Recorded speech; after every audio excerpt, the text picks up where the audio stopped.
We need to fully fund and support our schools. Public schools, said Kelda Roys, one of the many Democrats hoping to take on Republican Gov. Scott Walker in the November 2018 election. The comment came during a May 28, 2018 interview with Kai Brito on the WORT 8 o'clock buzz. In it, Roys took a jab at rival Democratic candidate Tony Evers regarding some of the charter school initiatives he has pursued as state superintendent of public instruction. Brito brought up U.S. Secretary of Education Betsy DeVos before asking Roys' stance on education policy. DeVos, a controversial appointee of President Donald Trump, is an outspoken proponent of education reform through school choice and charter school programs. Her critics are quick to point out her absence of experience working in, or even sending her children to, public schools which educate 90% of children in America. Roy's attack on Evers came in a statement that was a bit of a jumble, but emphasized her criticism of public money being taken away from public schools, and, frankly, the voucher schools that have proliferated in places like Milwaukee and Racine, and now we've got statewide voucher expansion, are a problem, but we also have to address charter schools because there are a lot of private charters. And in fact, our current superintendent of public instruction sought and received the largest charter school grant in the country from the Trump-DeVos administration to start new charter schools in Wisconsin. And I think that we need to stop privatization because that money comes right off the top and it's only what's left over after the charters have gotten their money that goes to our public schools. That's wrong. Roys brought up a laundry list of education issues in her statement. So before we go on, it's worth defining a few terms. Voucher schools. Voucher schools are private schools. Most are faith-based. The voucher school program, or school choice, uses public funds to pay the tuition of a student at a private school. More than 36,000 students across Wisconsin attended private schools through the voucher program in the 2017-18 school year. Charter schools, on the other hand, are public schools. Every charter school is entirely publicly funded, open to any student, and free for any student. In the 2017-18 school year, Wisconsin charter schools served more than 42,000 students. There are two main types of charter schools in Wisconsin. Of the 234 charters currently operating across the state, 211 are run within existing public school districts. That includes Milwaukee Public Schools, which oversees 21 charter schools. The other 23, all in the greater Milwaukee area, are independent charters, which operate with the most autonomy because they do not answer to a school district and do not employ unionized teachers.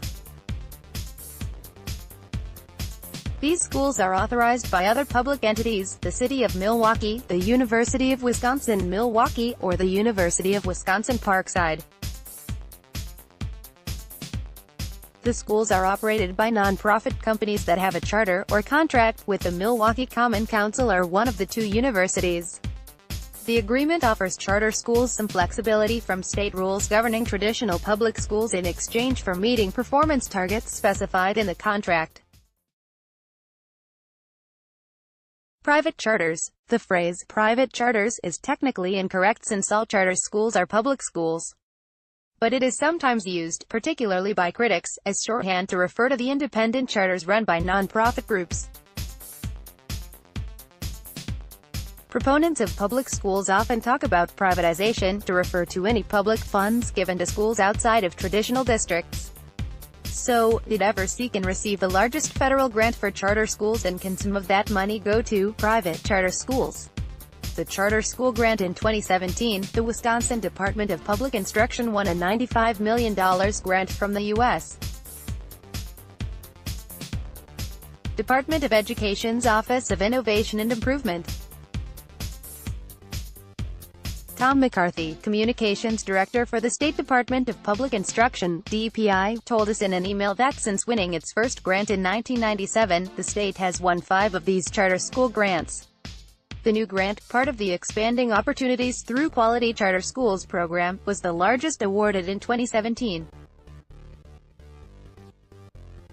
It's the fourth largest in the last decade of the program's history, following California, $254 million in 2010, New York, $113 million in 2011, and Florida, $104 million in 2011. Wisconsin submitted the grant application on May 15, 2017, 3 months after DeVos assumed her position, and the award was announced in the fall. Because 2018 grants have not yet been awarded, this confirms that this is indeed the largest charter school grant in the country from the Trump-DeVos administration. Evers, as state superintendent of public instruction and the leader of the DPI, is certainly responsible for this grant, though McCarthy said that Evers' blessing was about the extent of his involvement in the initiative. Does the grant increase private charters? In a June 25, 2018 email, Roys spokesman Brian Evans said, "The question becomes, will this grant increase the number of independent charters?" To which the answer is certainly yes.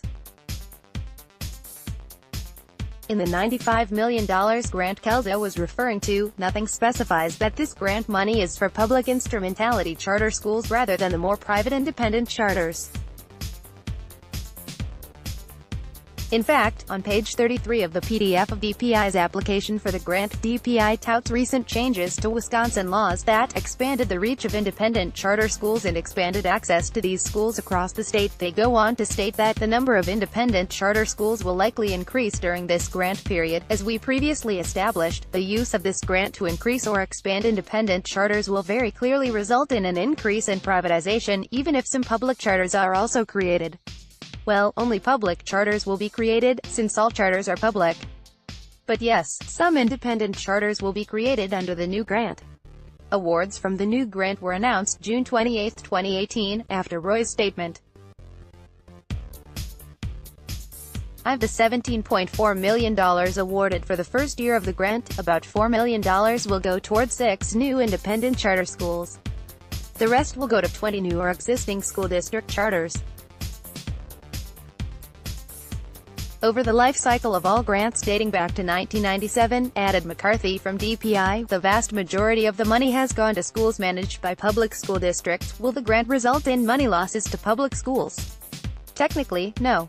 Since charter schools are public schools, an increase in charters, and any subsequent increase in students who choose to attend them over traditional public schools, does not change the amount of total public school funding. However, school-level funding follows the students. To fund most of the independent charters, called 2R, a reference to their section in the Wisconsin charter school law, a little bit of funding is trimmed from every public school district across the state. For instance, during the 2017-18 school year, general state aid was reduced by about 1.4% to fund the $65.9 million needed to pay for students to attend these schools.